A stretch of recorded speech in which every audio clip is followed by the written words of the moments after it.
Variation of assignment problem. Variation of assignment problem में first जो है अनबैलेंस असाइनमेंट प्रॉब्लम है और नॉन स्क्वायर मैट्रिक्स भी जिसे कहते हैं। अब अनबैलेंस असाइनमेंट प्रॉब्लम क्या होता है? बैलेंस असाइनमेंट प्रॉब्लम में हम देख चुके हैं कि उसमें स्क्वायर मैट्रिक्स होना चाहिए। दैट मीन्स कि नंबर ऑफ रो और अगर नंबर ऑफ कॉलम के इक्वल हो जाता है तो वो बैलेंस्ड होता है। बट अगर नंबर ऑफ रोज और नंबर ऑफ कॉलम्स एक दूसरे के इक्वल नहीं है, जैसे कि यहाँ अगर हम इस एग्जाम्पल को देखें तो यहाँ नंबर ऑफ रोज की बात करें तो 1 2 3 4, यहाँ नंबर ऑफ रोज जो है टोटल नंबर ऑफ रोज वो 4 है। और कॉलम की बात करें तो 1 2 3, मतलब जो कॉलम है वो लेस देन है नंबर ऑफ रोज से। तब फिर क्या करना होता है? तो तब हमें अगर कॉलम जैसे यहाँ कम पड़ रहे हैं, एक कॉलम कम पड़ रहा है तो एक डमी हम कॉलम ऐड कर देते हैं जिसमें कि जो आपका कॉस्ट होता है या कॉस्ट सेल जो होता है वो 0 0 0 0 लेंगे। ठीक है। और अगर आपकी रो कम पड़ जाती है तो हम डमी रो को इंट्रोड्यूस कर देंगे जहाँ पर जो कोफिशिएंट रहेंगे उस रो में वो होंगे 0 0 0। दैट मीन्स कि अगर रो कम पड़ रहा है तो आप रो में एडिशन कर देंगे डमी रो का, और अगर कॉलम कम पड़ रहा है तो आप एक डमी कॉलम को वहाँ पर ले लोगे, ऐड कर लोगे। तो यहाँ एक क्वेश्चन लिया है, solve the following assignment problem to find the minimum cost. Okay, एक असाइनमेंट प्रॉब्लम गिवन है और उसको आपको फाइंड करना है मिनिमम कॉस्ट क्या होगी। तो सबसे पहले हम देख लेते हैं किसी भी प्रॉब्लम को सॉल्व करने के लिए हमने एक मेथड देखी थी, हंगेरियन मेथड। उसी से आपको सॉल्व करना है, लेकिन उसके पहले आपको ये चेक करना होता है कि गिवन मैट्रिक्स जो है या असाइनमेंट प्रॉब्लम जो है वो बैलेंस्ड है या नहीं है। तो यहाँ हमने देखा कि नंबर ऑफ रोज कितनी है 1 2 3 4 एंड नंबर ऑफ कॉलम्स कितने हैं 1 2 3। दैट मीन्स कि ये स्क्वायर मैट्रिक्स नहीं है। स्क्वायर मैट्रिक्स का मतलब ये होता है कि नंबर ऑफ रोज और कॉलम्स इक्वल होना चाहिए। बट यहाँ पर नंबर ऑफ रोज 4 है एंड नंबर ऑफ कॉलम्स कितने हैं 0 है। तो हम सबसे पहले इसको बैलेंस करेंगे और फिर सॉल्व करेंगे हंगेरियन मेथड से। तो बैलेंस करने के लिए क्या करना पड़ेगा? हमें एक डमी कॉलम को इंट्रोड्यूस करना पड़ेगा यहाँ पर। तो स्टेप फर्स्ट क्या लिखी है मैं देख लेती हूँ। Prepare a square matrix since the cost matrix is not square, that is the number of row is not equal to the number of column, we add a dummy column M4 with all value as 0 cost. तो हमने एक dummy column यहाँ introduce कर लिया है जिसकी cost क्या है 0 0 0 0। अब इसके बाद में हम हंगेरियन मेथड यहाँ अप्लाई कर सकते हैं। तो हंगेरियन मेथड की जो फर्स्ट स्टेप होती थी वो होता है रो रिडक्शन। दैट मीन्स कि आपको एक एक रो को सिलेक्ट करते जाना है। जैसे कि आप पहले फर्स्ट रो को लेंगे तो उस फर्स्ट रो में जो भी स्मॉलेस्ट एलिमेंट है, जैसे यहाँ 0 है, उसको उस फर्स्ट रो में से माइनस कर देंगे। इसी तरह सेकेंड थर्ड फोर्थ पे आपको जाना है। Subtract the smallest element of each row from all the element in the respective row. मतलब कि अगर फर्स्ट रो की बात करें तो यहाँ 0 आ रहा है, इस 0 को स्मॉलेस्ट एलिमेंट को इस पूरे रो में से माइनस करेंगे तो वही आपको मिलेगा। और सेकेंड रो की बात करें तो यहाँ भी 0 है स्मॉलेस्ट एलिमेंट, तो 0 को जब माइनस करेंगे तो फिर से वही सारे एलिमेंट्स मिलेंगे, क्योंकि किसी भी एलिमेंट में से 0 को माइनस करते हैं तो वही एलिमेंट्स मिलते हैं।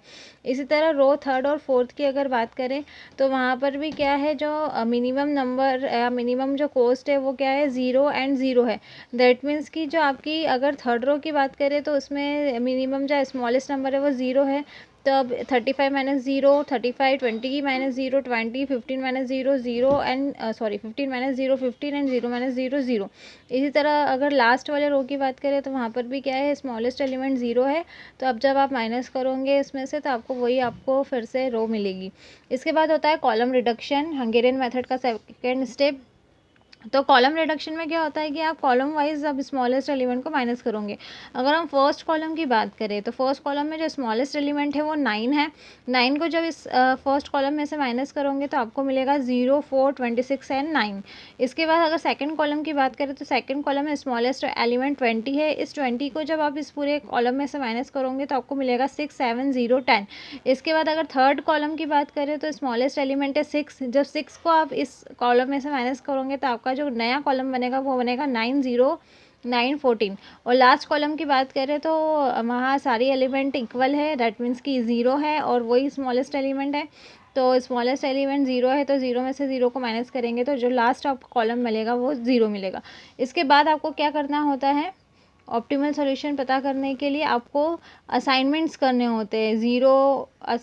ज़ीरो को स्क्वायर ब्रैकेट में लेकर या फिर क्रॉस, मतलब कि आपके जो ज़ीरो है या तो सारे असाइन हो जाएंगे या फिर कट हो जाएंगे। तो हमें सबसे पहले रो वाइज असाइनमेंट करने होते हैं, देन कॉलम वाइज। तो फर्स्ट हम रो वाइज असाइनमेंट करते हैं। तो मैंने यहाँ किया है, after the row reduction and column reduction, जो मैट्रिक्स आपका बन रहा था वो ये है। अब हमें असाइनमेंट्स करने हैं तो हम रो वाइज असाइनमेंट करते हैं। अगर फर्स्ट रो की बात करें तो यहाँ पर 2 ज़ीरो हैं, सिंगल ज़ीरो यहाँ नहीं है, तो यहाँ हम असाइनमेंट नहीं कर सकते हैं। सेकंड रो की बात करें तो यहाँ पर भी 2 ज़ीरो है, सिंगल ज़ीरो नहीं है, तो हम यहाँ असाइनमेंट नहीं कर सकते हैं। थर्ड रो की बात करें तो यहाँ पर भी 2 ज़ीरो है, यहाँ पर भी हम असाइनमेंट नहीं कर सकते। लेकिन लास्ट रो में एक सिंगल ज़ीरो है, तो इसको मैंने असाइन कर दिया। असाइन कैसे करते हैं, स्क्वायर बॉक्स बना के, ठीक है। अब उस कॉलम में जितने भी ज़ीरो है उसे कट कर देते हैं। तो ये ज़ीरो को कट कर दिया, इस ज़ीरो को भी कट कर दिया और इस ज़ीरो को भी कट कर दिया। अब इसके बाद फिर से हम लास्ट रो पे आ चुके थे, अब वापस फर्स्ट रो पे जाएंगे। क्या वहाँ सिंगल ज़ीरो है जो असाइन नहीं हुआ है? यस, ये ज़ीरो कट हो चुका है और यहाँ एक सिंगल ज़ीरो है, तो मैंने इसको असाइन कर दिया। अब इस फर्स्ट वाले कॉलम में जितने भी ज़ीरो है इसको कट कर देंगे। तो फर्स्ट वाले कॉलम में एक भी ज़ीरो नहीं है। अगर हम सेकंड रो की बात करें तो यहाँ पर एक अनमार्क्ड ज़ीरो है और एक मार्क्ड ज़ीरो है, ठीक है। तो यहाँ पर ये तो मार्क ज़ीरो है, हो चुका है, ये अनमार्क ज़ीरो है, इसको हम असाइन कर सकते हैं। तो इसको मैंने असाइनमेंट किया और इस वाले कॉलम में जितने भी ज़ीरो थे इसको कट करना है। तो इस कॉलम में कोई ज़ीरो नहीं। अगर थर्ड रो की बात करें तो थर्ड रो में जो आपका ये वाला ज़ीरो है, ये असाइन नहीं किया गया है और यहाँ पर ये कट हो चुका है। तो डैट मीन्स कि हम यहाँ असाइनमेंट कर सकते हैं। तो ये हमने असाइनमेंट इस वाले पॉइंट पे कर दिया। तो अब जो हमारा मैट्रिक्स बना है वो ये है। तो जो मैट्रिक्स मैंने अभी आपको असाइन करके बताया वो यही मैट्रिक्स था जो मैंने यहाँ लिखा है, ठीक है। अब हम चेक करते हैं टेस्ट ऑफ ऑप्टिमलिटी। ये क्या होता है? ये होता है कि इसमें जितने भी हमने असाइनमेंट किए हैं, जो टोटल नंबर ऑफ असाइनमेंट है, क्या वो रो और कॉलम के इक्वल है। Since the number of assignment is 4, यहाँ पर नंबर ऑफ असाइनमेंट कितने हैं? 1 2 3 4, equal to the number of rows और column, that is number of rows और कॉलम कितने थे? 4 थे और असाइनमेंट में कितने आ गए? 4 आ गए। दैट मीन्स कि हमारा आंसर जो आ गया है, ऑप्टिमल आंसर, वो हमें मिल चुका है। तो ऑप्टिमल आंसर हम ऑप्टिमल सॉल्यूशन हम कैसे निकालते हैं? तो ऑप्टिमल असाइनमेंट और टोटल मिनिमम कॉस्ट इज़, आपके जो जॉब्स थे वो हमने लिख लिए 1 2 3 4 यहाँ पर। अब ये जॉब मशीन कौन सी मशीन पे अप्लाई किए गए हैं उसे यहाँ लिखना होता है। तो जो जॉब 1 है वो मशीन M1 पर अप्लाई हुआ है, तो मैंने यहाँ M1 लिख दिया। जो जॉब 2 है वो मशीन नंबर M3 पे अप्लाई हुआ है, तो मैंने M3 लिख दिया। यहाँ जॉब नंबर जो 3 है वो मशीन नंबर M2 पर अप्लाई हो रहा है, तो मैंने यहाँ M2 लिखा। और जो लास्ट वाला आपका जॉब है 4, वो मशीन नंबर 4 परफॉर्म कर रहा है, इसलिए मैंने यहाँ M4 लिखा है। अब आपका जो गिवन LPP था उसमें हम इसकी कॉस्ट देख लेते हैं कि जॉब अगर जॉब अगर 1 है, ठीक है, job number 1 machine number M1 बनाने में कितना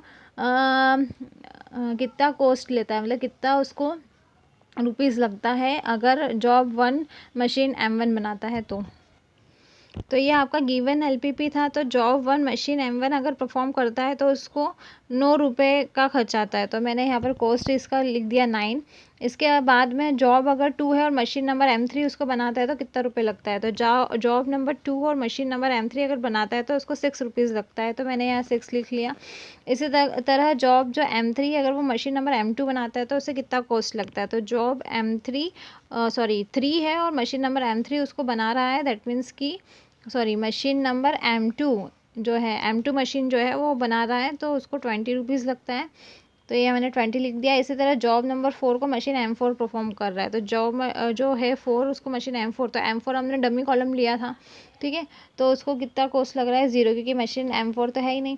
ओके, तो यहाँ पर जो आपका कॉस्ट होगा टोटल वो बनेगा एडिशन करने के बाद 35। तो हमें 35 रुपीज़ लगेंगे आपको मिनिमम अगर कॉस्ट चाहिए जॉब्स को परफॉर्म करने के लिए। तो इस तरह से अनबैलेंस प्रॉब्लम को आप सॉल्व कर सकते हो। कोई भी अगर अनबैलेंस प्रॉब्लम है तो उसको आप बैलेंस बना सकते हो डमी रो या कॉलम को इंट्रोड्यूस करने के बाद।